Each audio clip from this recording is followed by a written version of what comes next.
What's going on, guys? Welcome back to the Art of Suffering podcast with Dalton Darnell. Today we have Jake Corwin. He works at the National Healthy Veterans Center. Yeah, National Center for Healthy Veterans.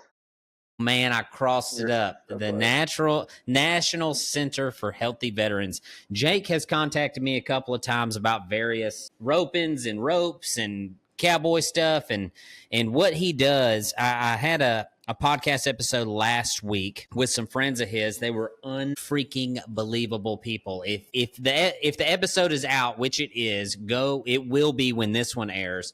Go listen to the interview with Victoria and Aaron Blaine. They were 10 out of 10 awesome people. Thank you so much for the recommendation, man. Kind of explain that relationship a little bit. What Aaron and Victoria are to you, you know? So first of all, they're really good friends.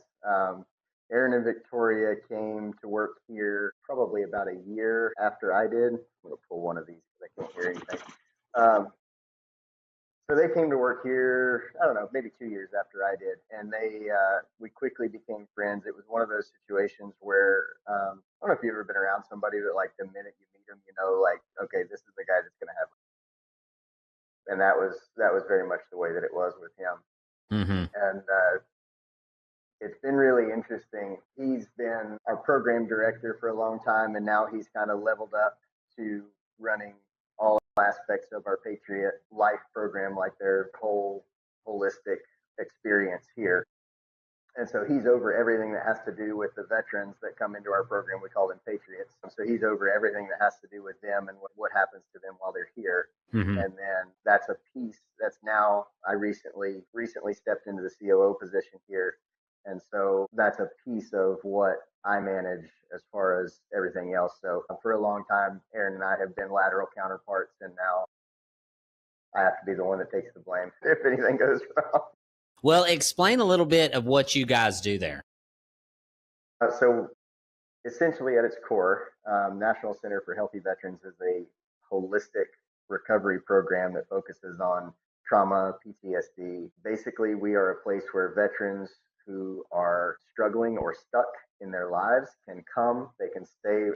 Our core program is a 9-month residential program, and we're located on a working farm. So basically what it looks like right now for the most part is that veterans come, they spend 9 months in our program. They go through resilience training, they go through trauma recovery training, job internships, work therapy, equine assisted therapy. We do horsemanship classes. A lot of different aspects to this that help them heal physically, mentally, spiritually, emotionally, and relationally. So there's a lot of counseling that happens. There's a lot of clinical counseling and non-traditional clinical therapy and non-traditional therapy that happens. And then our goal is to, in roughly 9 months, to have them graduate and return healthy to America. And the core idea behind this is that the military trains leaders. That's the whole setup of the military, is designed to train people to level up and lead others as they come in. And we really believe that capability and that training is valuable, and it doesn't go away when people take off the uniform. Mm-hmm. But a lot of times, either their life experience or their military experience leaves them with situations and scars that they need help dealing with. Mm-hmm. And that's where we step in, help them process, help them learn to navigate, help them learn how to heal. And then they can take those leadership skills that they learned in the military and apply them and become leaders. Now, were you in the military? I was not. No, you and Aaron both weren't in the military. Yeah, that's interesting. It's really interesting. Yeah. There's so we're a faith-based program, 100%. And so a lot of people here, some of us are here because they are veterans. Some of us are here because we have family that are veterans, or close family members or friends that we wanted to, connect us to that. And that's probably true of all of us. I mean, I've got a ton of family that's been in the military. I've probably done the bulk of my history papers through all of my schooling on military subjects, but I never did serve. But the fact of the matter is, God puts you where he wants you. And if you're following his call, you go where he sends you. And this is where we've been sent. Yeah. No, I mean, hey, I did my time, but it was out of necessity. You know what I'm saying? Like I didn't join because I was a patriot. I joined because I was a drunk that needed a job and needed to clean my life up. You know what I mean? Like It's not literally, uncommon. my wife, she's now my wife. At the time, she was my girlfriend. She came to me. She was my fiance, actually. And she came to me and was like, I can't marry you, dude. You're an idiot. Like, I love you, but you're a fool. You know, you got to do something different. And so I joined the military. It worked. She married me. So anyway, so from there, so let's talk a little bit about where you grew up, man. Where are you from? I'm actually from Central Virginia. Right Mm-hmm. now, I'm sitting in Alta Vista. I'm actually at the farm right now, and we call it Valor Farm. I was born about, I don't know, 45 minutes from here, Mm-hmm. over in Lynchburg, Virginia, where Liberty University is at. And then all grew up within a couple hours of here most of my life. And aside from probably a year and a half that I lived in Georgia and school year that I spent in Northern Virginia, I've been right here. Did you go to college? Yeah, I did for 2 years. It didn't amount to anything. Yeah, mine didn't either. Well, the funny thing about it, I joke about this all the time, but since stepping into this new role, it's become even more apparent that every bit of time that I thought I wasted in my life, including the 2 years that I spent in college, was just exactly the amount of information I needed in that subject to make me effective at what God's got me doing now. Mm-hmm. So God doesn't waste anything. No, he doesn't. And failures are opportunities, right? Like you look at like myself, I went to college for damn near 5 years and dropped out to fish for a living, which that sounds stupid now, but at the time it seemed like a really good idea. And you know, all of those things is what led me into what I do for 310, you know, learning the marketing, learning that sort of stuff. I didn't learn it in college. I learned it fishing. Mm-hmm. Legitimately, but that's why I stayed in college, was to fish. And so it's one of those things where if you shift your brain, you know, from like a negative perspective on what you've done that wasted money or what you've done that wasted time, right, to what was I learning in that season? Because here's the thing, dude, you can't go back. It's stupid. Now, am I going to tell my kids to go to college? Hell no, I ain't gonna tell my kids to go to college. No chance. It's the dumbest thing on earth. Like, you just go to work, dude. Just go to work. Unless you want to cut people open for a living, just go to work. Like, it doesn't make any sense to me. Like, and that's why I quit. Is I was managing a $6 million at the ripe old age of 23, and I was Mm-hmm. going to business management school, and none of my teachers had ever owned a business. I was like, Mm-hmm. what am I doing? I literally manage a business. Like, what are you teaching me? You know what I mean? And so those sort of deals. Now, trade schools afflict different because that guy's done the job, you know? Education is valuable if you're going to apply it Mm-hmm. effectively. Yeah. I mean, it's kind of like anything else. I think that we've kind of standardized the American education system to a point where it's so cookie cutter that it's not effective. Well, But it's unfortunately, the silliness. economy, yeah, and some of it is driven by the hiring process. Mm-hmm. And I don't know. It's, to me, the more impersonal that business becomes, the more you have to do that, and the more you have to check boxes. But they really don't tell you anything after a certain point. I mean, we, especially now, like with ChatGPT and everything else. I mean, we're rapidly approaching an illiterate population. It's crazy. It really is nuts. And like for myself, it's the first it's the first 2.5 years of stuff you do not need that is just so crazy to me. It's like, so I'm supposed to give you 30 grand to get a refresher on high school. Why did I go to high school? You know what I mean? Like, it's just stupid. It's like Charlie Kirk. Surely you've heard of Charlie Kirk. The Mm-hmm. guy, he lobbied for Trump and is like a big, like, he goes to these colleges and argues with these people. Okay, I got He argues with anybody who will walk up there, but he's a believer, very, very much so conservative beliefs. Talks about Christ a lot, like a you. lot. Mm-hmm. But that's his big thing, is he didn't go to college. And he's like, it's a scam. It's a scam. Unless you're going to be a doctor, dude. Like my wife went to college and got a degree, and she was a nurse for 4 years. And when that baby came out, the second it came out, you know what she wanted to do? Stay at home with that baby. And you know what I did? Got 2 more jobs so she could stay home with the baby. Like, dude, come on, man, you know? So, anyways, young men, be careful. Yep. Be careful. Make wise choices. I tell you what, if you really want to go to college, go to work for 2 years first. Bingo. Go dig a ditch.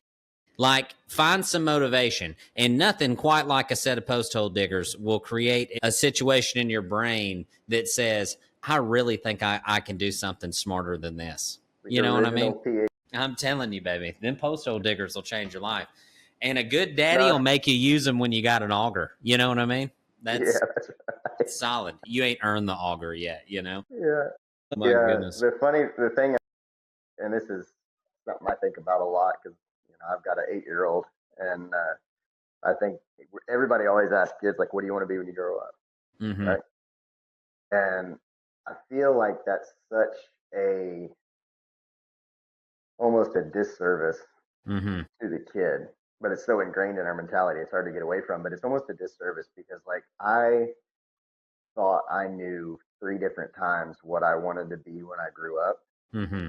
But until I actually got out and saw the opportunities and learned who I was as an adult, and then all of a sudden I realized, you know, and it's kind of the same thing, like this system of going to college is pushing these kids into this cookie cutter, okay, decide what you want to be, go get the education to be that, and then do that for the rest of your life.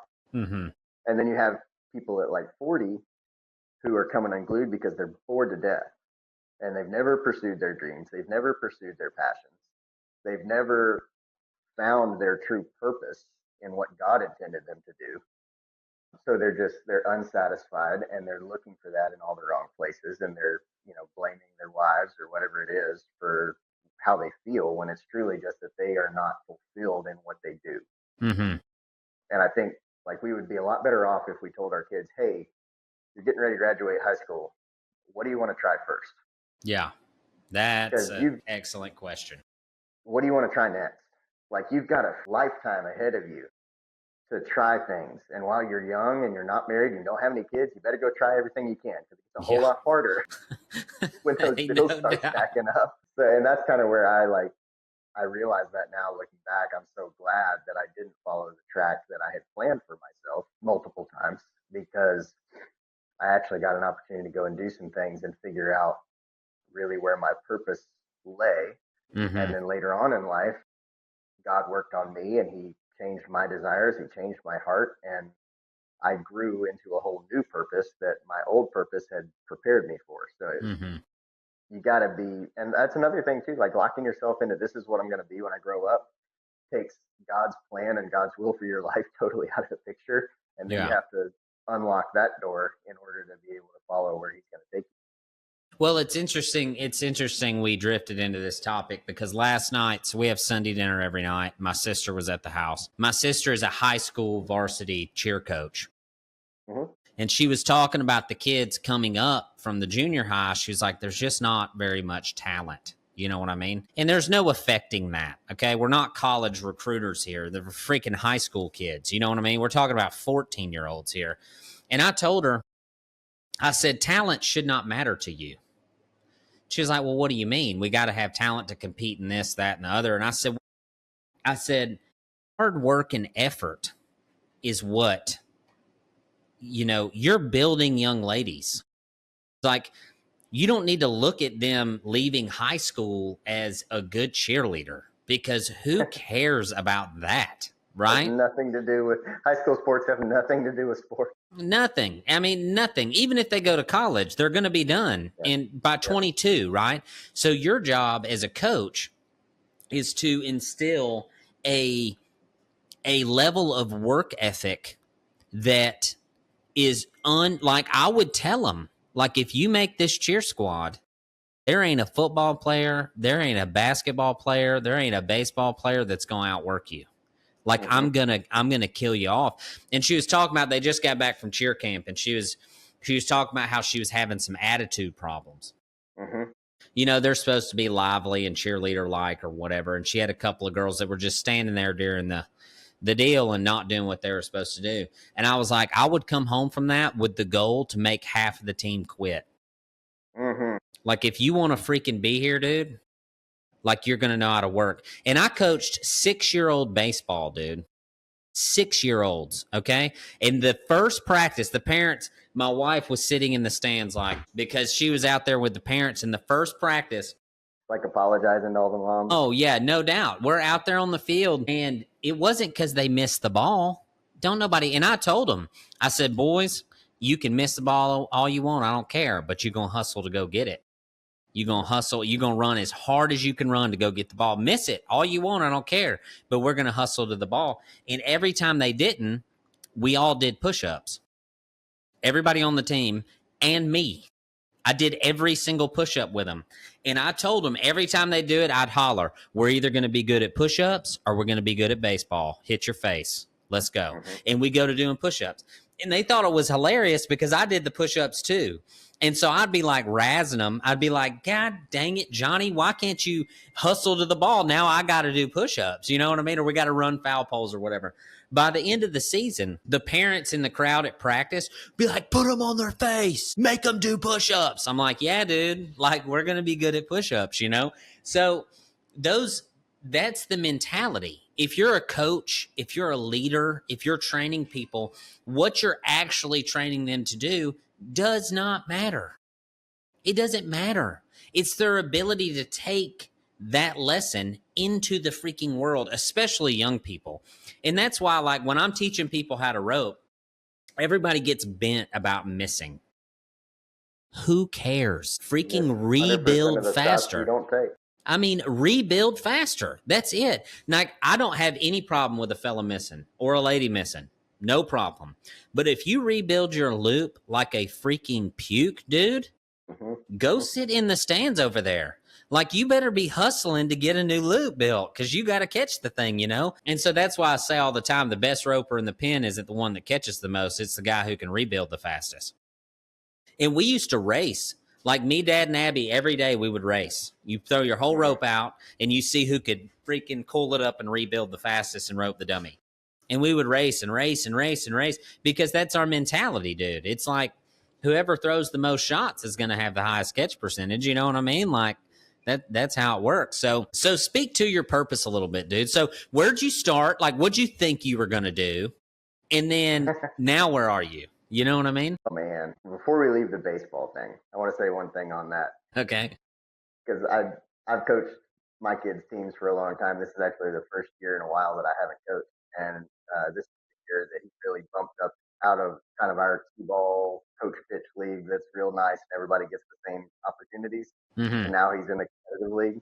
Yeah. It kind of rocked him a little bit because he likes to play infield. He wants to get the action, but they kept putting him in the outfield because he doesn't put out the effort. And I was like, oh, I love it. I've told you this was going to happen. This is how baseball works. You're not in little kid league anymore. This is how it's going to be for the rest of your life. Yeah. If you want to play, you have to work. You know, from here on out, opportunity follows effort. So if you want to play infield, you better, when I come home, come out there, we'll play, we'll practice, we'll work on it. You get so good that they forget about them other guys they were putting in the infield and they look for you. Mm-hmm. And he did, and it worked, and it was a really good lesson. So that's kind of, yeah, absolutely. Man, that's awesome. I had a similar experience when I was a kid. My dad, the first lesson I can remember. Yeah, dude, learning how to block balls. Like literally every aspect of my life is like, that's just like blocking balls. I mean, there is the number one position on a baseball field is the catching position. Fight me.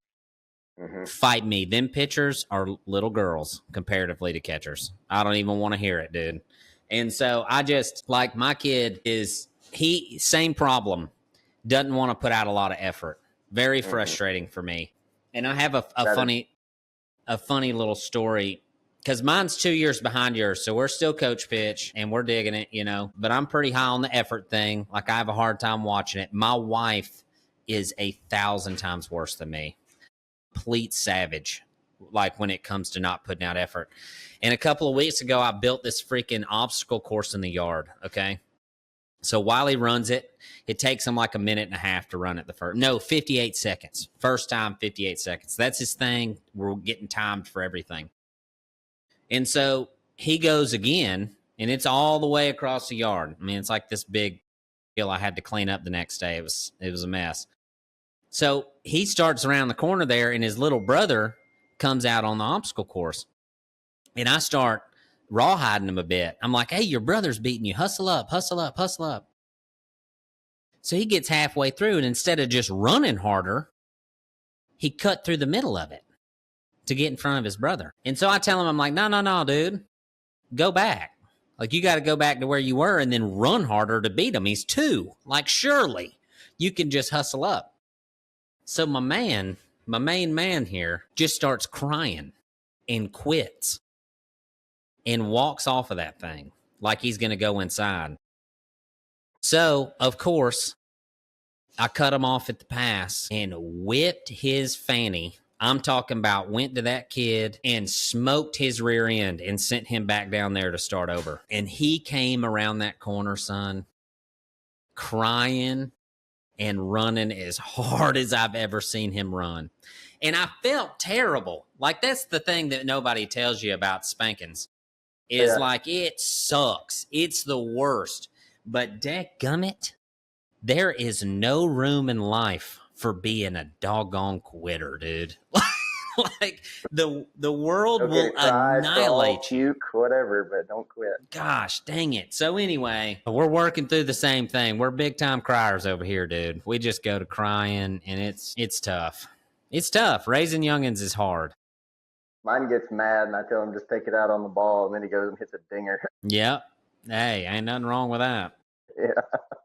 Ain't nothing wrong with that. No, man. So you asked me about purpose. So I wanted, like young in life, I wanted to be a vet because I didn't know any other way to get into ag because I wasn't born into it. I knew I wanted to be around animals, and I liked the veterinary aspect of it, the medication and the treatment and all that. I liked it a lot. I studied it hard, but academically, I wasn't dedicated enough for sure. Maybe not gifted mathematically enough to get through all of the education for that, which why veterinarians have to have 5 years of calculus, I'm not sure, but that's the thing. Yeah, it's stupid. But it wasn't going to happen. I saw that pretty quick, so I kind of gave up on that and then just kind of floundered for a while. I did a year in business management in college, and I did a year in journalism. Journalism I liked, business management. I liked business management. I didn't like the way that they were teaching it. It was very secular, and that wasn't, I don't know. There were aspects of it that I didn't really care for. It just really wasn't where my mind was at the time, to be honest. Mm-hmm. Journalism I liked, but the environment that I was in was not good for me. I didn't fit there, and it was a pretty miserable experience all the way around. So I ended up dropping out and going back to construction, which I had done through high school. So I did that for a few years, and just got really miserable there too. And during that time, I kind of fell into a lot of bad company and a lot of negative lifestyles, Mm-hmm. or at least poor choices. And so I ended up finding out about this guy named Bill Barnes down in Middle Georgia, and called him up and told him if he could pay me enough to make my truck payment, that I would come work for him just for the chance to learn. And so this is pre-marriage. Yeah. I didn't get married. That's key. Yeah. Actually, that's our whole marriage story in and of itself. Because we dated in high school and college, and for like 2.5 years, and then broke up. We were apart for like 6 years and got back together. But yeah, anyway, I took off down there to Georgia, and man, like the first day I got down there, and Jamie, the ranch manager down there, I was working with him hanging a gate, and then that afternoon, Dr. Bill got back from the surgery center where he's a orthopedic surgeon, and we saddled up a couple horses and went and moved a set of cows, and he handed me a pair of chaps and a pair of spurs, and we just went to work, and I was like, I have died and gone to heaven, Yeah. and I'm never looking back. So did you meet Marty Murdoch down there? No, I No, don't think so. you would know. Yeah, okay. You would know for sure. No one can forget Marty Murdoch. This was in 2008. Okay. I'll have to ask Marty. Yeah, this was like summer of 2008. If I met him, it's not ringing a bell. Okay. You But would know for sure. I went down there, and I ended up being there for like 18 months. And I left out of there thinking, I found my purpose. This is my calling. I am going to be a cowboy till the day I die, and nobody's ever going to talk me out of it or tell me anything different. Not going to be the guy that sells out and gets a town job, Mm-hmm. all the things. If I get married, my wife's just going to have to deal. And Are you a believer at this point? yeah. So I was raised really religious. I have a really hard time distinguishing whether I go back and forth between whether I was saved or whether I just knew a lot about God. I think I was saved, but I think that what happened to me in Georgia, see, I was raised Presbyterian, Mm-hmm. really, really conservative Presbyterian. So, very, very, very well behaved and quiet as far as church goes. And then when I went to Georgia, I got into a Pentecostal church, and that was a culture shock. Mm-hmm. And I found out what it meant to be filled with the Holy Spirit down there.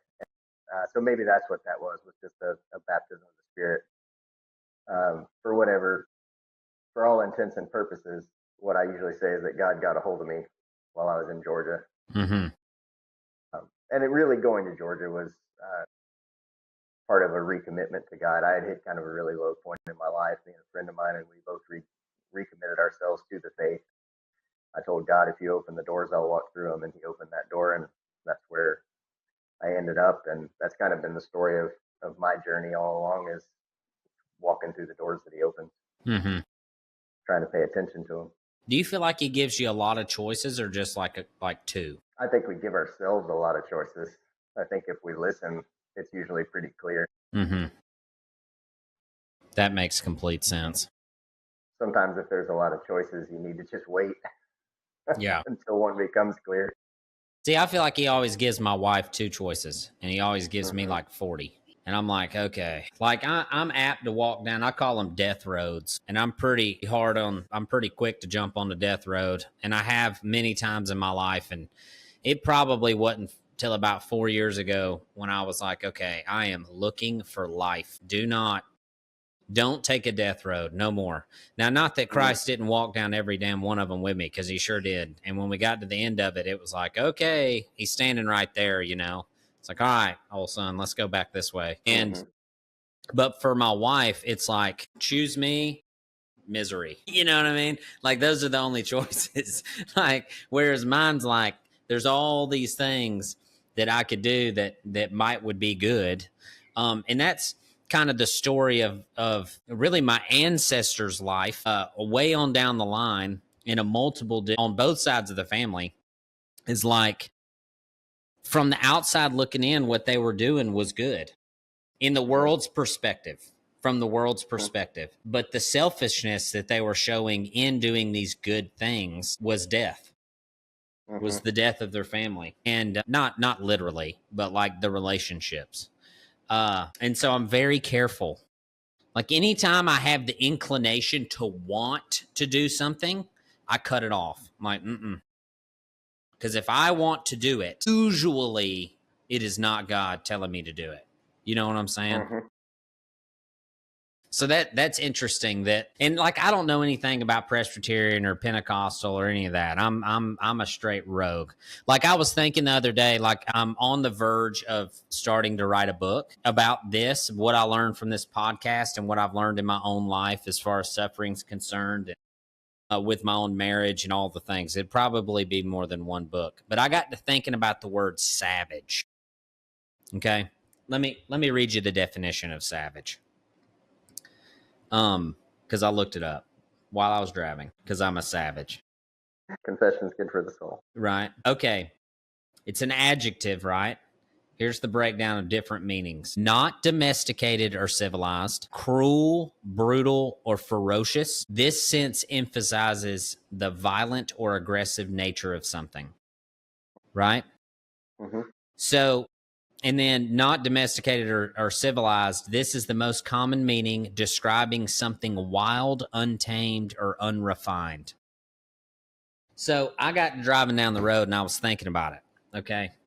And I was thinking about Philip Anthony Mitchell. He's this pastor in Atlanta who is the textbook definition of a freaking savage, okay? And I was thinking about the different like chapters of the book, okay? And then my brain is always working towards marketing or like trying to get people to come and be part of what you got going on, branding, right? And this phrase kept coming into my head, the king savage, right? I feel like we're in a part of time where the enemy is so ferocious and so violent and so apologetically taking over the world with what he's doing. And it's easy for him. Like the internet made it so easy for this guy to just demolish men and families. And I was like, if we want to make a stand against this, we have to be savages, uncivilized and ferocious in our approach towards the enemy, if that makes any sense. Absolutely. No, that's the story of the Old Testament, the Israelites conquering Canaan. It's why God told them not to leave any survivors, because there's too much of a chance of them being polluted by the ideas. I mean, you see it in every Old Testament story. When somebody takes a Canaanite wife, it just automatically goes bad immediately.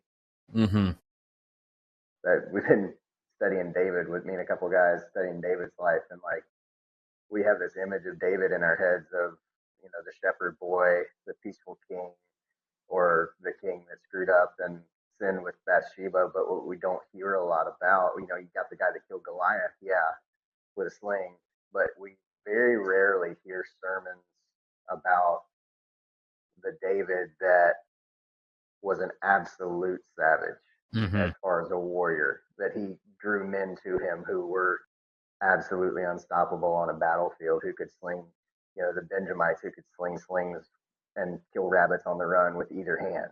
You know, and David's out there, and Saul says, "Bring me 100 Philistine foreskins," and he brings him 200. Like this dude's no joke. Yeah, he's wild. Well, and that's kind of where my brain goes, is like the church in and of itself has made Christianity look like this cupcake candy egg. Just in that ain't what it is. That ain't what it is. And what's crazy, dude, is people look at Muslims and they're like, they're terrifying.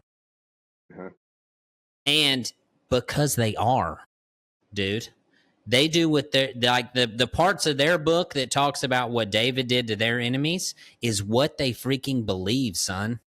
Right. Go over there. Like the funniest thing on earth to me is the Gays for Palestine thing. What? Do you know what those people would do to you if you went over there? Come on, man. For real? And so not very familiar with the context. Where? No, what the? And they're going to throw you off a roof. Like, for real. This is crazy. And so where my brain shifts, and this is the problem, okay? Christianity takes ferocity, ferociousness, being a savage, and it says that's not good. Don't do that, right? You should not be a savage towards people. Yep, there you go. It's the enemy, right? We love people. We love people. And there are certain circumstances where we need to run from the enemy. You're not going to win, okay? Like, don't go there. Don't be in that area. You know what I mean? Sexual immorality is one of them. Men, run for your freaking life. You don't have a defense. You're going to lose. Don't stay in that. Don't be around that. But there's this part, and that's what I love so much about Philip Anthony Mitchell, is like, this dude takes the word, reads it verbatim, and then is like, there it is. Drops the Bible on the table. Sweating, bro dog, swiping his freaking head. I mean, he is like, drops it and looks at everybody like, there it is. It's crazy, man. So that's kind of something like, there's this book a guy sent me called The Warrior Poet Way. There's lots of cool stuff in it. And it's the same mentality, kind of. I hadn't read the whole thing yet, but it's the idea that we're gentle with our families, you know what I mean? But we're warriors in the world, you know what I mean? Yeah. And so, but the word savage keeps coming to me. And we're cowboys, right? So cowboys and Indians were savages and all the things, you know? But you sit there and you think about the ferociousness of an Indian. Mm-hmm. Like, you watch Lonesome Dove, bro. The last thing I would want finding me out there was a dadgum Indian. Like, I don't want no part of that. I don't want no part of it. And that's because what they believed, that was theirs. And you're freaking on it. You know what I mean? And I don't know. You walk around Walmart and you just take a stroll around Walmart and you look at the men around you, and very few of them are biblical descriptions of what a man should be. And I heard a guy say, and you tell me what you think, because you're probably a little more in the church world than I am. And I've had pastors on here, which is funny. Like, I was really scared to have pastors on here until I got asked to go on another podcast. And then halfway through, the guy's like, so tell me what you think about church. And you know me, both barrels, baby. Bam. I'm like, it's garbage, dude. 99% of it is not good. It's not good for people. Like, we're not taking care of people. Like, if you go read what Paul says, this is a problem. And then, like, 3 minutes later, he's like, well, yeah, I'm a pastor of a church. And I was like, well, I walked right into that one, didn't I? But the conversation was really productive, because it's not that preachers are bad, right? It's not that, and a lot of preachers, I think, they don't understand it. Their daddy didn't teach them how to be a man. There was no initiation there. You know what I mean? Yeah, there's so much of our culture that affects what church looks like. Mm-hmm.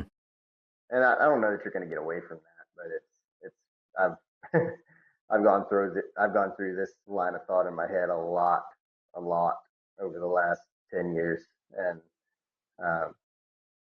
it's kind of one of those things where you have to sit down and realize that the church isn't perfect. It's a conglomeration of very broken people who are trying to be healed, and it's going to be messy, and we're going to make bad decisions, and it's not going to look exactly like it was supposed to. And you know what?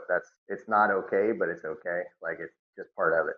It's kind of the thought there. But what you say about being a savage, a lot of the guys that are here in this program, they have their own spiritual battles that they're fighting. We fight more spiritual battles here than anything. And that shows up in a lot of different ways. But what I've kind of held it as a mantra for myself. There's a veteran-owned company that makes a lot of veteran apparel called Relentless Betrayal, and it's kind of more of a Navy-focused company. And a lot of their apparel and stuff, they use the motto "Burn the ships" on a lot of it. And that one has stuck with me for a long time, because my tendency when things get really difficult is to cut and run. I learned that early on, and it got easier and easier and easier in relationships and jobs and whatever. And the fact of the matter is, part of being a man and being a strong man and being a successful person, whether it's business or whether it's relationships or whatever you want to call it, whatever area you're in, part of being successful is sitting in hard things and working through them, even though it sucks. So that burn the ships, don't give yourself a way out. Don't give yourself an option. Cut that off. You put that out of your head. There is no turning back. The ships are burned. You have to either win or die. Yeah. Those are your only two options. And so that, and then the other one, which is more to your point of being a savage, is no quarter. That's a phrase we don't hear a lot anymore, but that black flag, no prisoners, absolutely no surrender. And that's the approach we have to take with the enemy. That's the approach we have to take with our spiritual lives. Absolutely no quarter, because the stakes are far too high. I bet that resonates with them guys who struggle with suicide. Yeah. I like a lot.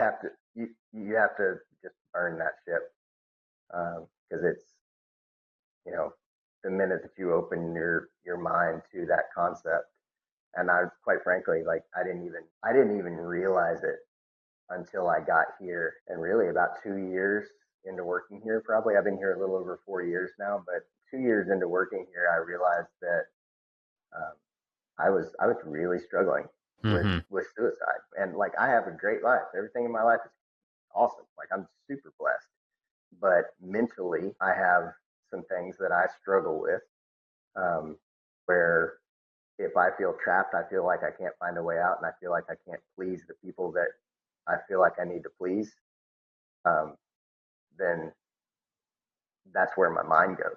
Uh-huh. And it's been that way since I was a young kid. And I never even realized it until I was sitting in my backyard, um, after a rodeo. It was like night after a rodeo. I'm sitting in my backyard and looking at my pistol while I'm waiting on my horses to eat or whatever, and thinking this might be a good night to check out. Mm-hmm. And I realized in that moment that that is an absolute lie from the devil. If you are struggling with suicide, with thinking that you are not worthwhile, that you are not valuable, for me, more so the lie that he uses is to think that the things that are good for me are not good for me. The things that are blessings in my life are actually chains that are binding me and keeping me from a blessing.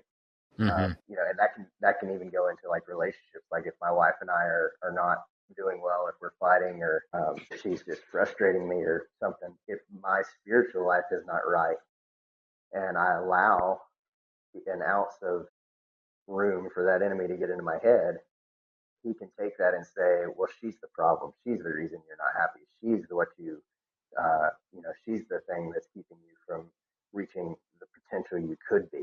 Right. Mm-hmm. Um, and then from there it goes to, well, you keep following this God thing, but do you really believe it? Is it really true? Are you really, you know, is that really the track you want to be on? I mean, you could be out west, you could be cowboying on a ranch somewhere, you could be doing this, you could be doing that, and you know, because these are desires, like you said, when you want something, that's when you check yourself, right? You check your spirit. Is this Mm-hmm. my flesh, or is this Christ in me?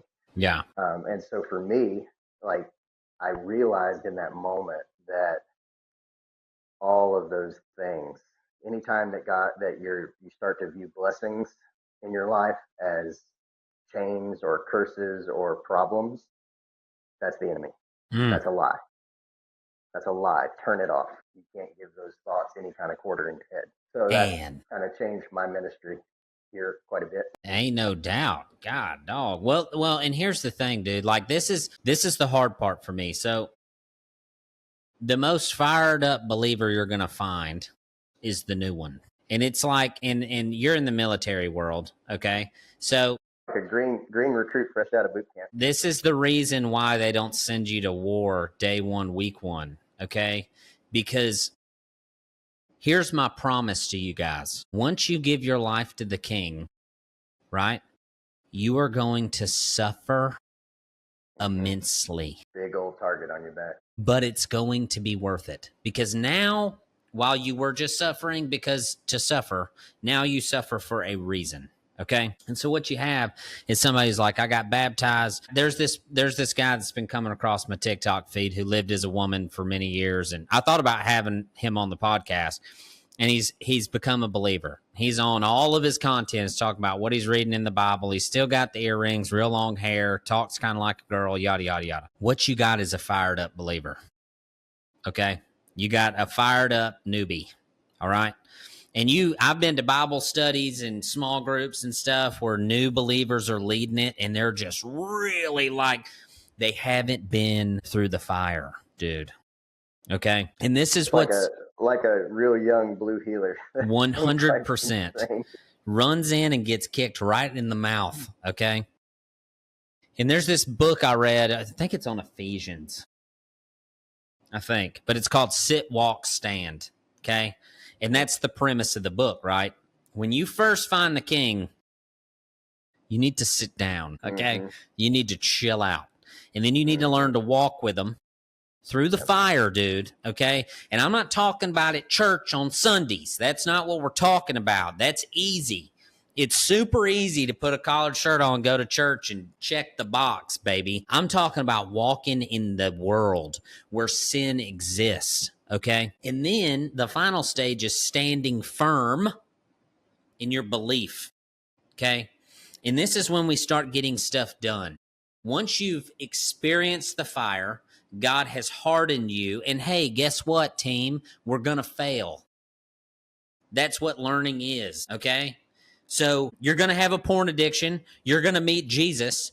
Day one, week one, you're going to say, I'm never doing that again. And then, hey, guess what? You're probably going to do it again. You're probably going to do it a million more times until you learn to run, until you learn to harden yourself against the things that God hates, right? This is when what we deal with here. Oh, yeah. No question. Well, that's all I could hear when you were talking. I tell the guys all the time, you know, relapse isn't the end of the world. It's not the end of the failure. It's relapse is a step along the journey. Mm-hmm. Okay, you fell down, get back up. Yes. Pick your head up, keep going. Mm-hmm.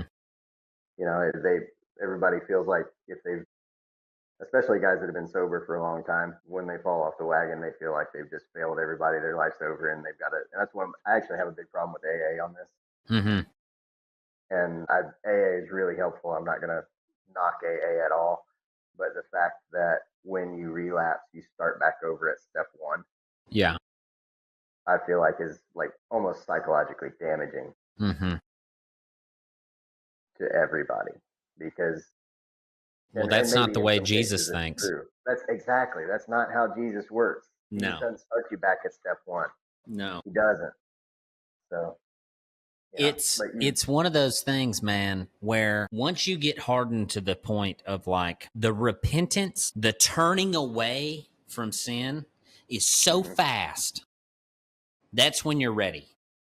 Okay? Mm-hmm. So it's like the perfect example is the ranch horse. Yeah.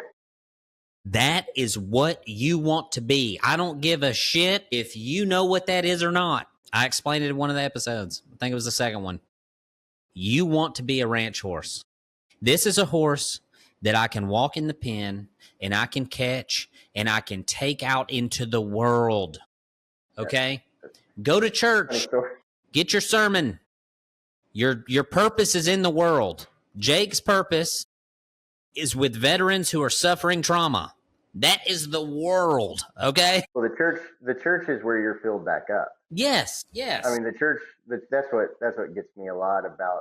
You know, if there's a problem with the American church, it's that we spend too much time in the church. You know, our purpose is to be out in the world, out in the communities, to be spreading the gospel.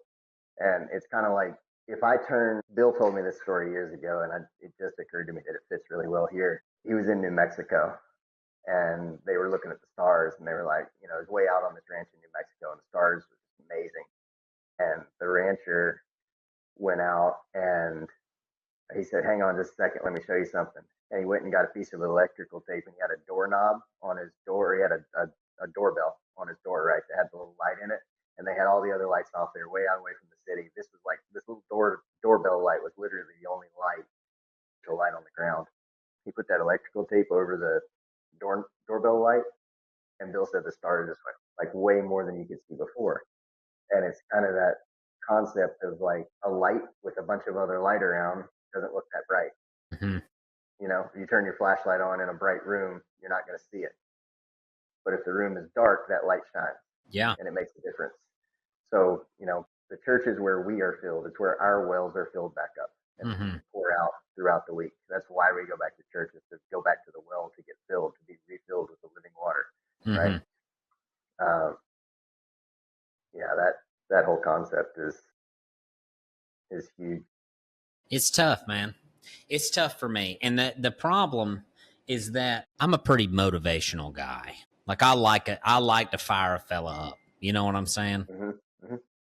And that to me is what church should sound like, a freaking preparation for war. You know what I mean? We got guys that come in here on Tuesday nights and we cook hamburgers and we freaking derive a battle plan to win, mostly with our wives and our children. But still, that's where it matters the most. That's where your battlefield is right now. Period. And so that is what Philip Anthony Mitchell's sermons sound like to me. This dude is taking a group of people. He's not catering to the sinner that came in today. He's preparing the believers because the sinners that he's going to touch are in the world. They're not at church. They don't come to church because they hate Christians, because y'all are assholes to people. You know what I mean? Like, that's crazy.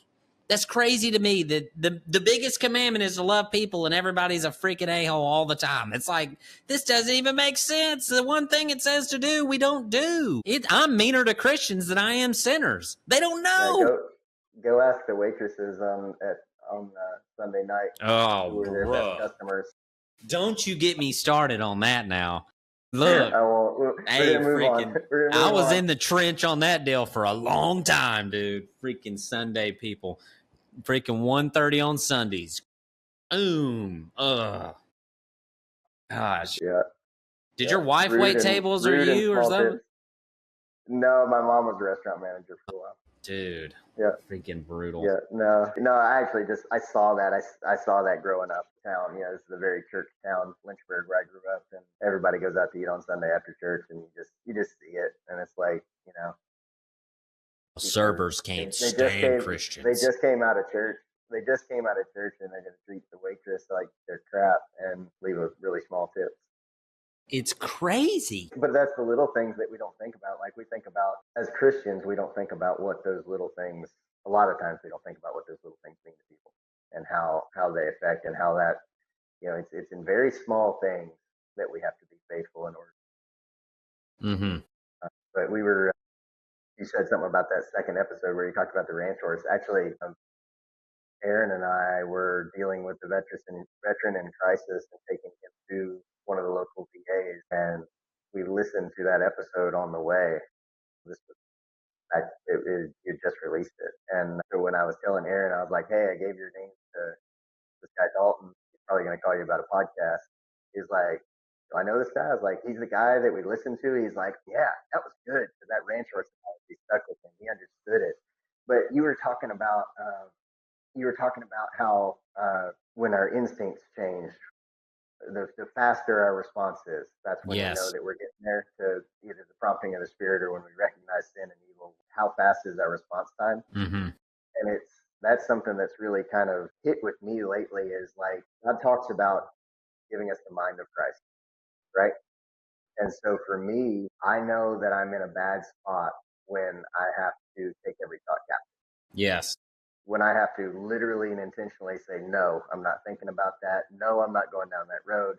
No, I'm not doing this. And to me, that's kind of like you're on a really good horse, but you're having to constantly correct him away from the barn. Yes. You're kind of constantly having to bump him back onto the right track, or you're tracking a cow and you're kind of having to constantly guide him to stay with that cow. And then you get on your good horse and you could be looking the other direction trying to figure out where your loop's at, and he's going to turn left with that cow and leave you hanging in the air, because he's got your mind. He knows the job. He knows the drill. The best ones. Yeah. Oh, so nice. And for us, like, when our mind automatically reverts to God's thoughts. This is going to be a really real example, but we'll be real for a second here. We won't be fake. It's hard to do. Yeah. All right. So you see a girl dressed provocatively. Yeah. If you've got to bring your thoughts back and say, nope, not going to go down that road. And you go the other way. Okay, that's good. You took every thought captive. Great job. And that's part of the journey, right? But when you get to a point where you see that and you go, man, I wish that her dad had told her how much she was worth. And you don't have to take your thoughts captive. You just automatically see that with, she needs Jesus. Yeah, see that with a heart for her soul and her well-being, and you don't see the the lustful, objective side of it, that's when that's the mind of Christ, right? Mm-hmm. That's what that looks like, and that I am very rarely there in my own life. Yeah, oh, yeah, 100%, dude. Well, that's the thing about it, man, is like okay, let's go back to the horses. All right. So when I am teaching a horse something, okay, we're gonna apply the principle of air, hair, skin, bone. So phase 1, 2, 3, 4. So it's gonna look like air, hair, skin, bone, right? Right. How much When pressure do you need? when one knows, when he knows we're air, Mm-hmm. bone. God does the same thing. So as I've grown in being a believer, right? You can feel God guiding you to where you want to be. And this might feel like guilt, like that little voice in your head that's like, this is not where you need to be. You know what I mean? And since I've started this podcast, my correction has gone from air, hair, skin, bone to air, bone. Air, hey, don't do that. Don't do that. Like, and it is like the drinking thing, dude, was as air and as bone as I've ever in my life experienced. Absolute bunker buster into the middle of that thing. I mean, I've literally prayed for God to take that away for years, okay? Years. This dude sent a freaking F5 tornado in there and tore that thing down. And I talk about it in several episodes that'll come out before this one. But the fact of the matter is, guys, is when you become a believer, and see, that's the beautiful thing about this podcast. All my ranting about the church, everybody that listens to this probably is going to be like, hell yeah, church sucks. Like, probably not very many preachers listen to this thing. You know what I mean? I like church. But the guys hunting it have been scorned by this. They haven't had anybody in their life. They're looking for how to not be miserable and then trying to find it in a place where they don't feel like a piece of shit. Mm-hmm. And I'm here to tell you that we're all pieces of shit. That's the point. The preacher is a piece of shit. Yes. It needs to be on your t-shirt. It's on my arm. That's what this is. So Ephesians 2 says in the first 3 verses, why we deserve wrath. Verse 4, but God, it's right there. But God saved us with grace. That means you don't deserve the saving, right? The preacher deserves wrath. Jake deserves wrath. I deserve wrath. We all do. The only way you are ever going to be fulfilled is Christ. That's it. Everything else is death. Your wife, depending on her for your emotional stability, death. Your children should not have to carry that burden, death, right? The people you work with, death, all of it. You insert Christ's love into this, there is life in it all. Suffering for your wife is a gift. Suffering for your children is a gift. Suffering for the brothers you work with is a gift. And yes, we should go to church and get filled up. But what you're getting filled up by is wildly important. If it's all love and cherished and blah, blah, blah, that's not what the whole book says. Do your own research. It's kind of the same thing. Like if you're depending on the church to fill you up, then it's the same thing as depending on your wife or kids or whatever for that emotion. Yeah, it's death. If you're depending on the church to fill you up, it's death. And if the church is thinking they have that ability, that's double death. Yes. But it's Christ's work there. And I think that was probably for me part of the spiritual awakening when I went to Georgia was being in a church where people were very real. Mm-hmm. Well, that's key. Very, very real. And shout out to Trinity Praise Center in Mansfield. But great church if anybody's looking for one. Mm-hmm. But they, they dealt with hard things, unplanned pregnancies and people that weren't married. They dealt with that in probably the most mature and Christ-like way I've ever seen because it was people in the church.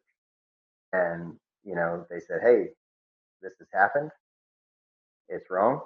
What they did was wrong. They've repented. They've asked for forgiveness. And Now they're going to go get married, and we're going to love them, and we're going to love this baby, and we're going to forgive them, and we're all going to move on. And I was like, because the world I came from, that was like, you hide that away somewhere and you have to move out of town. Well, that's the biggest thing to me about the ye without sin cast the first stone. Yeah. Get out of here, bro. Hey, now no one of y'all ain't sinned in a sexual way. Quit judging. Yeah. You know what I mean? And that's the beautiful thing about dealing with believers in and of themselves is if you got a dude that's an actual believer, there's not really a whole lot of condemning going on. They know. They freaking know Yeah. it's wrong. You don't even got to say that. You just Yep. go, man, dang it. It's your same principle with the veterans. You fell off the wagon, dude. Get the fuck up. Let's go. Come on. Yep. We're good. Right. Get your Bible, put that down. Come on, let's go to work. And That's why it's a God said beautiful his thing. mercies are new every morning, because he They knows gotta that be. every single, they have to be, because we're going to screw up every day. Yeah.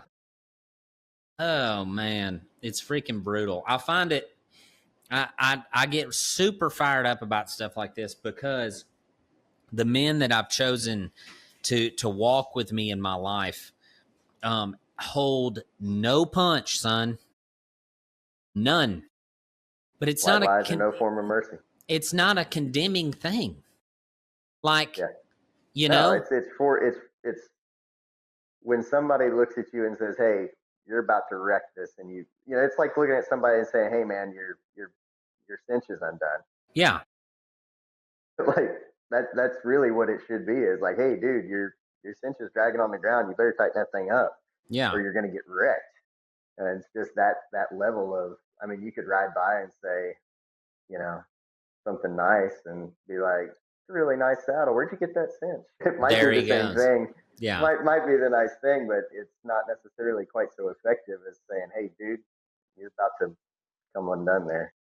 Well, and that's the thing about it, dude, and that is the way I would handle a woman, Right. not a man. Hey, Dingleberry, your freaking cinch is undone. What are you serious? You're gonna die. What? But a lady, I would be like, hey, excuse me, ma'am, you might be a little loose there. Like, and that's the Yep. difference. There's a Right. difference.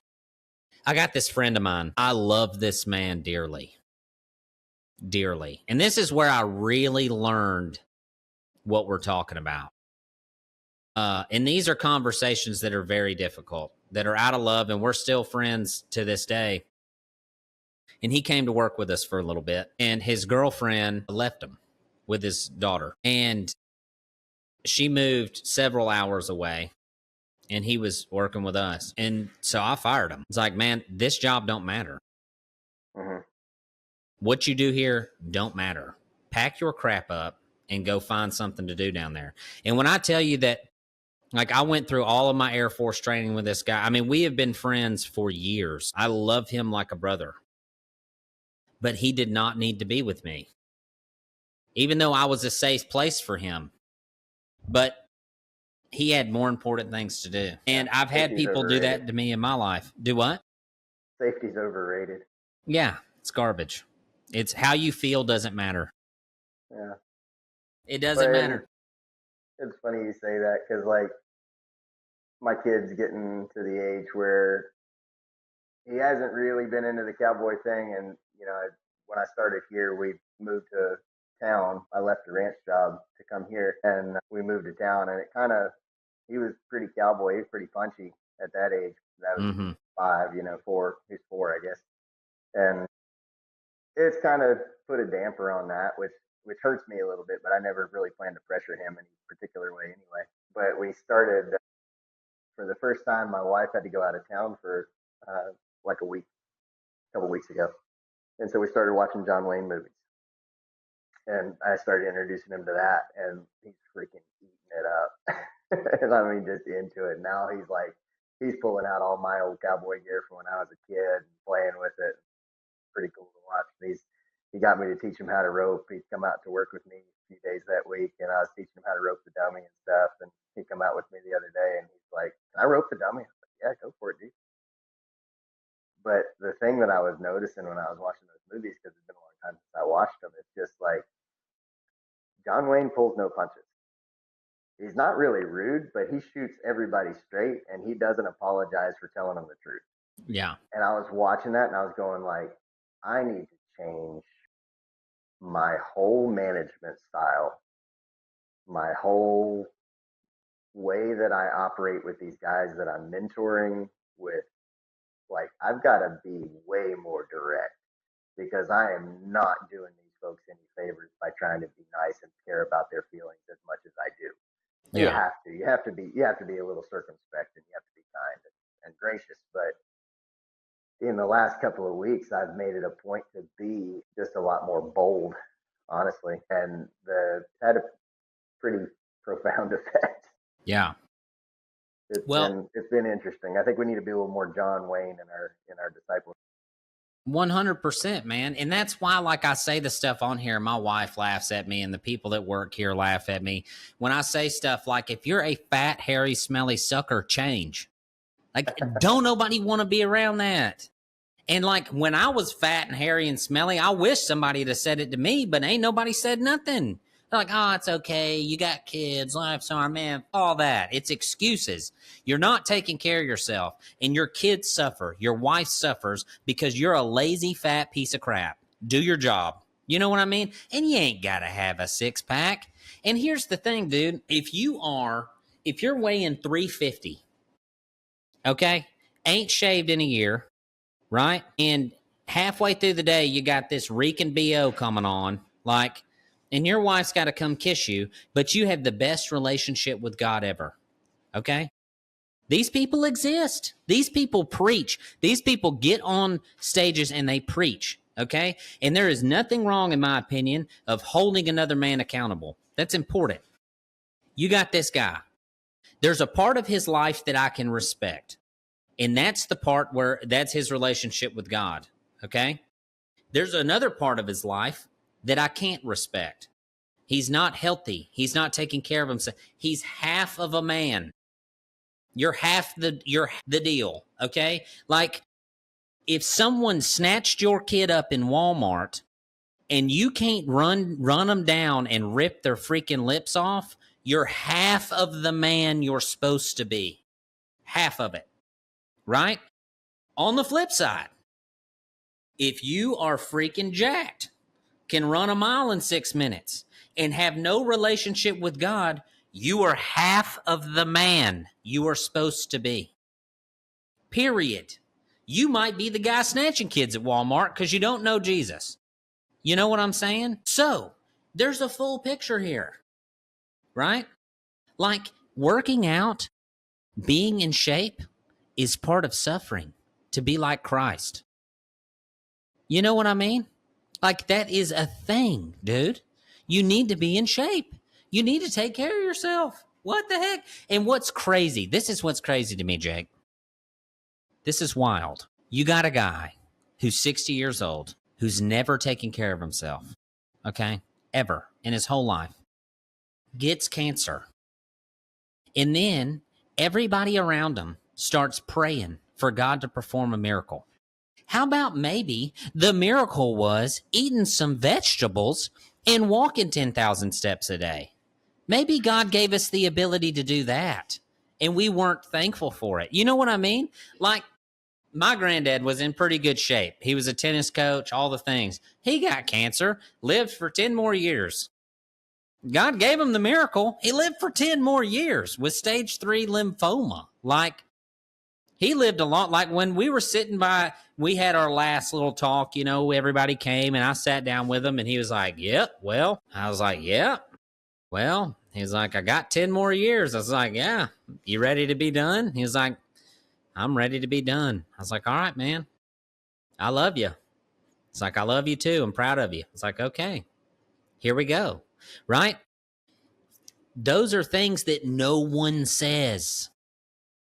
Like, the fitness influencer on Instagram might be like, if you're fat and lazy, you need to get in shape. But the spiritual person's going to be like, well, my walk with God is really good. That's awesome. I'm not saying that's not awesome. Do you think that maybe we don't call that out?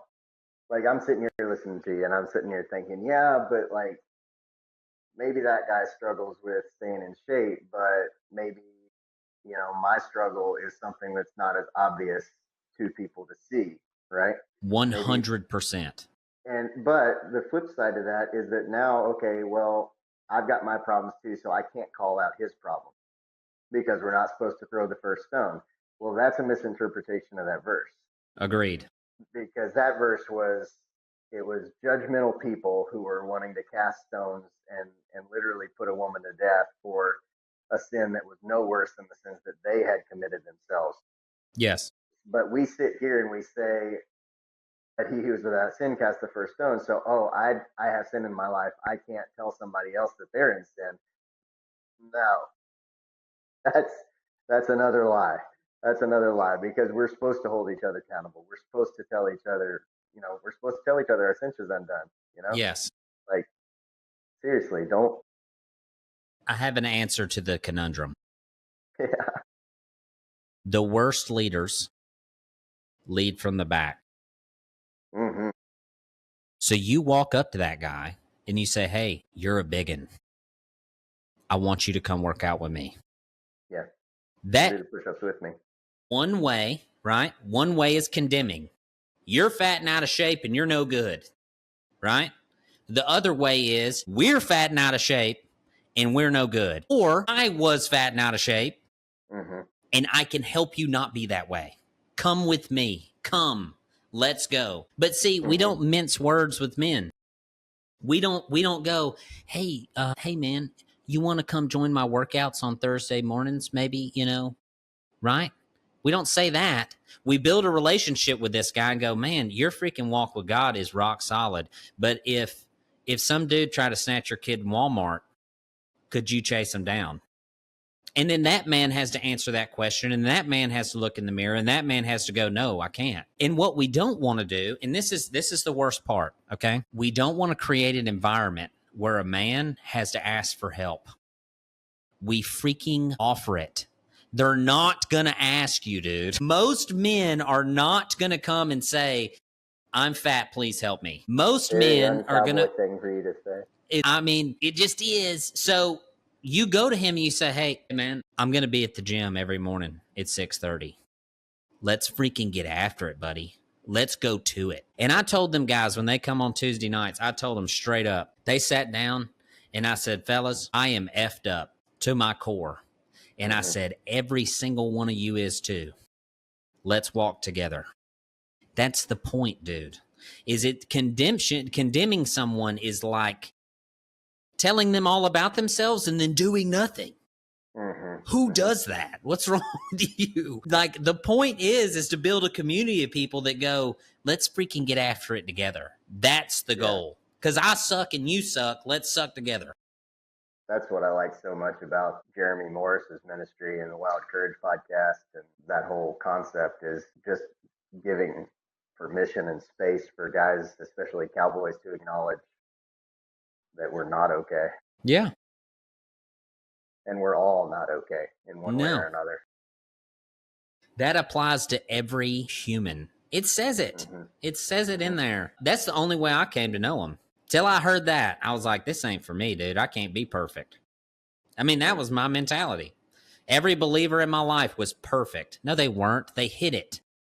Yeah. Which is why I sit on the internet and tell everybody all my BS in the hopes that you can go, well, I mean, he's fucked up, so maybe, I mean, me too. It's like that he wants you. The king wants you anyway. He wants you anyway, because you sucking, you being weak, you not having enough is the whole reason you need him. And it's the whole reason why his strength shines through. If you were perfect, you wouldn't need him. That's the point. So why do we act perfect? It's crazy. I wouldn't condemn a preacher any more than I condemn me. You know what I'm saying? Like, I expect a preacher to look in the mirror just like me and go, hey, am I enough? Am I what I need to be for my family? Am I what I need to be for my wife and my children and the people around me? If the answer to that question is no, it's okay. Discipline yourself. For God did not give us a spirit of fear, but of power, love, and self-discipline. Okay? So I shouldn't be scared to stand in front of my congregation and say, guys, I have problems. and I'm working on them. Does anybody want to come to the gym on Wednesday nights after church? You know what I'm saying? That's leadership. That's loving the people around you. That's loving the big back dude sitting in the second pew that needs to find a bench. You know what I mean? Like, that's a good thing. But you have to find men who aren't offended by this. That's just hard to do. Well, yeah, it's this whole concept of in our weakness, he's made strong, right? 100%. Yeah. Some of the most powerful spiritual victories or powerful spiritual experiences that I've been a part of, whether it's leading worship or spiritual interventions or whatever, deliverance, have come at times when I myself felt the most spiritually weak. And I think God does that intentionally to prove to me that it's nothing in me that can have that power. It's just what he does. 100%. Like with the drinking thing, dude, I came into work, and I told the story in another podcast. I'll give you a synopsis real quick. So Sunday night, I drank way too much. It was a total a-hole to my wife, like crazy, like just a monster. Anyway, we had a conversation that was not great. Like, it wasn't like she was just saying, this will not be tolerated. So I came to work, pretty much didn't talk to anybody, and I started fasting. That day, I was like, okay. I was like, my flesh has to die, and I'm going to starve it to death. And I told the kid that worked for me at the time, I was like, I got a lot of things in my life that need to be deconstructed. I got a lot of things in my life that need to get handled, and they're living in me as my flesh, and I'm going to kill my flesh. And he was like, and he's not a believer. He's like, what in the hell are you talking about? You know, I was like, I am going to destroy the side of me. I'm going to allow God to deconstruct the enemy strongholds in my life through starvation. I am going to starve that guy to death. And it was one of the most powerful things I've ever experienced. Like, I feel like a different human. This was a month ago. I literally posted TikTok. It's 30 days I have not drank. But that freaking fast, son, was a game changer. And a lot of people on the internet will be like, you need to consult your physician before you fast. No, you don't. You need to consult the word. What's the word say? It says when you fast. That's what it says. The Sermon on the Mount says when you fast. Don't talk to your doctor. Talk to Jesus. Okay? Son, I'm here to tell you. That word becomes real when it's food. I mean, it is like a different ballgame. But if we approach everything with this extreme ownership mentality of looking at ourselves in the mirror and going, what does God need to destroy in me to be who he needs me to be? Man, there's a lot of stuff that comes up. You know what I mean? Yeah. You want to get way in the philosophical weeds for a second? Yes. All right. So I've been thinking about this for the last couple of days. If you look at all of human history and all of the Bible, it's pretty clear that there is a... Hang on just a second. I don't know what that is. We have a time clock that tells us when it's lunchtime. Yes. It does it at 5 too. Yeah. Yeah. What is it, 2? Oh, it's break time. Excuse me. Okay, start over. Been thinking about it a couple of days. No, we don't take breaks. Or I don't. All right. We just put another Zen pouch in and keep going. Yes. No, so there's this concept throughout human history and throughout the Bible that there is a power that is attached to self-sacrifice. And it's almost a currency spiritually. Okay. And so that's why fasting has power, because it's self-sacrifice. It's why human sacrifice had power with Baal and with the religions in the ancient world. It's why they would sacrifice their sons. It's why they would sacrifice their daughters. It's why they would pass their children through fire. It's why it took God sacrificing his only son, a piece of himself, in order to ransom us, because there's a currency that's attached to self-sacrifice in a spiritual. I'm not sure I did not know the this. right word. Well, this is my own personal philosophical theory. Don't take it as gospel. Mm-hmm. But I'm just saying, like, it makes sense when you think about it, because I mean, even to the extent of like nothing good ever happened, nothing good comes easy, right? Like Mm-hmm. that's pretty common thought in the world. But when you think of it in terms of fasting, like why would fasting matter? Yeah. Because there's a spiritual power that is associated with self-sacrifice. Well, it made complete sense to me to starve the guy. Like if you Yeah, got your fleshly you and your spiritual you, and you're like, okay, the flesh dies without food. Let's kill him, right, you know? right. And then it's this like it was this, and I told Daryl this. I was like, I don't want to need anything. Mm, And I want my body to know that that I'm the master here. You're not going to run me around. You know what I mean? And at any point I willfully will control you mhm, no matter what. mhm, And that can look like food, that can look like water, that can look like sex, that can look like anything. I'm going to go, no, no, no. At any point, I can say, this is not what we need. We need Jesus. And I'm telling you, it was something else. mhm, It was a different thing. I've never in my life felt like I thought God talked to me, but I did. I did them 3 days. mhm, Day one's mhm. rough. Day two and Yeah, day three were pretty awesome. But I don't know, man. And I don't know. I just live on the side of the planet where there's no shame for me. There's no embarrassment. There's none of it. Because once I kind of recognized that all of my failures were a learning opportunity for the people around me, it's not embarrassing. It's just like, man, we need some help. And mhm, if I hide it all, especially my sons, I am candid. Okay. Them dudes know what's up. They know when daddy's struggling. And it's been an interesting thing watching them grow up because mhm. I just tell them, I'm just like, man, I'm having a hard time with this. The goal is by the time they turn 16 to have a man on my hands. I mean, that is my goal. And so, because when I was 16, I wasn't even close, dude.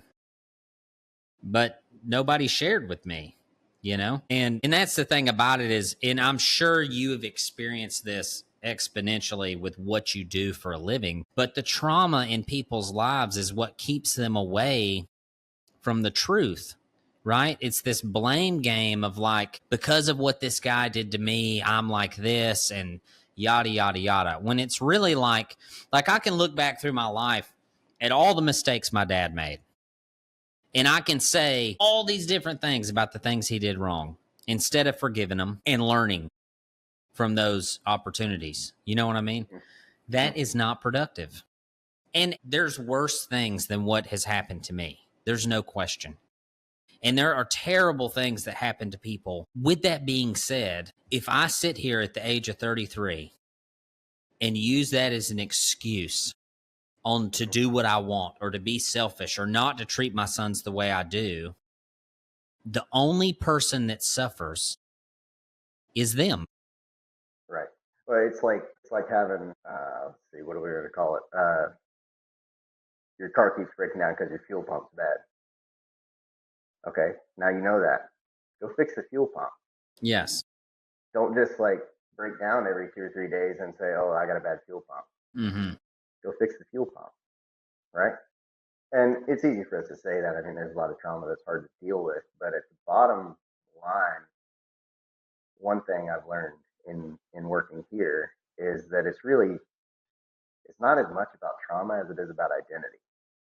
And trauma has so much of an effect on our identity because we become identified in our minds as the victim or as whatever, as having whatever value or being devalued by whatever happened to us. And that's been pretty eye opening for me. Quite frankly, it's been probably one of the hardest things about working here, because there was a lot of, I told you that like I had a purpose and I was on that purpose for like 13 years. I was a cowboy and, worked my way up to cow boss of a decent sized outfit for this part of the country. And, we were rocking, we were roping all the time. It was great. perfect job, like dream job in this part of the world, as close to a riding outfit as you can get here in Virginia. Um, but God called me to something different, and it took 2 years for me to even be willing to answer that call. And then it took 3 years and a literal barn fire for me to actually let go of the identity that I had lived in for so long. And then only then was I actually able to walk into the next purpose that God had for my life. Mm-hmm. Because I couldn't walk into it with that old guy. He had to be starved out. God had to starve him out. Yeah. You're right. That guy has to die in order to walk into the next phase. Mm-hmm. And so that was, for me, that was so eye-opening to me about what identity means for us and how much it affects what we do and how successful we are where God's put us. Yeah. And I personally believe it's okay to mourn your old life.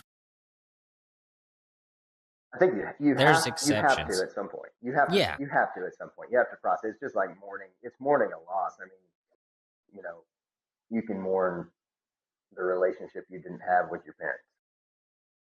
There's a time where you have to mourn that. Like, you have to recognize, I did not have this thing that was foundational for me, Mm-hmm. and it has hurt me in these ways, and that sucks and it hurts, and I wish that it were different. And then you say, but God, right?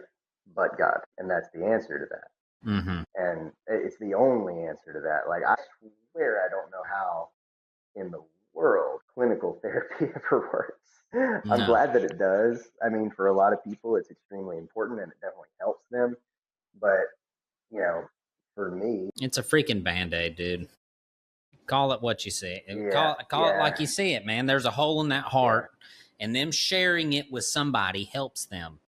And you know what? That's fine, but the hole will remain. So you can continue going to clinical therapy. You can continue spilling your guts to this person who has this person, okay? So a good therapist, right? Even the non-believer. And I believe this to be true for all people. I think all people have some sort of Christ-like quality at some point in their life, even if they don't know Christ. We're all image bearers. Exactly. So this person has the empathy of Christ. They can sit and listen, right? And this helps. Sitting down, getting all your junk out and looking at it, that helps. But without the answer, that hole will remain. Period. End of story. And you can't convince me otherwise. I mean, well, the thing that I've noticed is that we have, to me, trauma is very much like a well, and at a certain point, your well gets full enough that it spills over and it starts to damage things, and that's usually where people decide they need some help. mm-hmm. So they get there and they start unpacking this well, and they get it all out there, and then they're empty. If they don't fill that back up with something, then they just have a big hole in them, and then something will eventually fill it up. Nature despises a vacuum, right? Or won't allow a vacuum. So either it gets filled back up with some sort of secular identity, some sort of self-worth bull crap that is preached to us, that, you're a good person and you're this or you're that. And a lot of it sounds a lot like biblical truth, but it's from a man's perspective of trying to be a good person most of the time, is what it boils down to. But then, the addiction comes back, or you relapse, or you get triggered again, and then you have to deal with your trauma, and you have to go through the whole process again, start back at step one, right? And if the only thing that ever truly fills those holes and truly heals people is Christ. That's it. And keep your therapist. Yeah, absolutely. Yeah, I mean, whatever. If you got to go talk to somebody. Yeah, I mean, dang it, man. Find a therapy that's got some true answers. Yeah, and just read the freaking Bible. Just read the freaking Bible. As a matter of fact, you can download the Bible app for free, and it'll read it to you. Yeah, it's dope. It's really cool. Like, I listen to it all the time. You seen this literal word app? Mm-mm. A friend of mine just told me about that. Check it out. It's called Literal Word, but it's a Bible app, and it's real simple. But you can hold down on any word in the Bible, and it will show you the original language translation, the definition of it in the original language. and then it'll show you all the other places that that word is used in the Bible. So you can cross reference it and figure out exactly what the original intent and meaning was That in is that word. cool. Freaking awesome, dude. Yeah, Awesome. I'm gonna get that right now. Hang on. Yeah. It's That's really cool. 100% worth it. It's actually an easier Bible app to use as far as searching.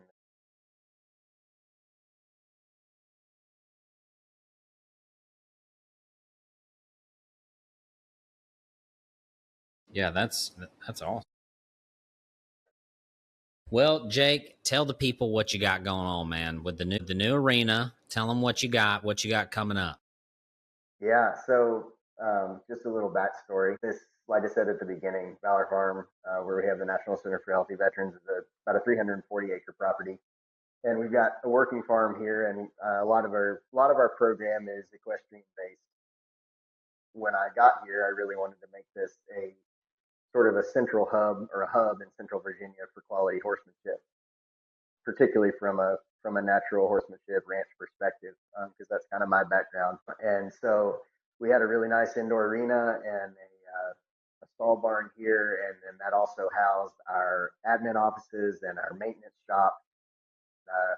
Last year, the day before Veterans Day, we came in and all of it had burnt completely to the ground.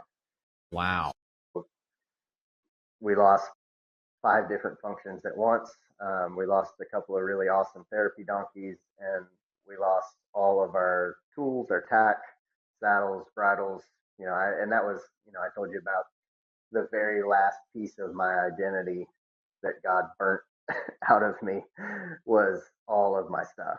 Like Yeah. when you think about being a cowboy, at that point I had been in this for 16 years, and all of the gear that you accumulate over that time and the progression of the quality of that gear as you go along. And then, I had walked away from a lot of the identity. I had given up a lot of it as far as being identified as a cowboy. And I had stepped into this being identified more as a counselor, as a manager, as whatever it is that I am here.